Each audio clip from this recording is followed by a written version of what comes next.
Guys आज चाहिँ धेरै दिनपछि मेरो दिदी अनि भिनोज आउनुभएको छ माइत अनि उहाँहरू चाहिँ के ल्याउनु भएको छ हेरौँ है त। ल आमै ल हजुरको हेर्दा त पऱ्यो के ल्याएछ ल हेर्ने दि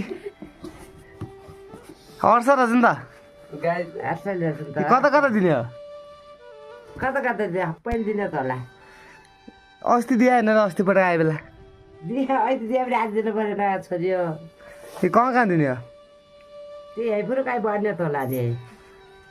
कस्तो भयो दिदी यात्रा हानी राम्रै भयो कस्तो हुँदा बोमेट भयो कि भएन भिनोज कस्तो भयो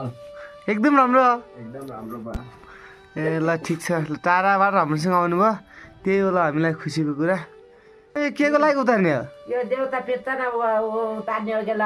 न तर देउता लाग्छ देउता लाग्छेन नखाँदै उतार्नु पर्यो नि खाया त मारेछ देउताले हो देउता पेट त प्याइदिन्छ नि ल यही राखिदिन्छु म यो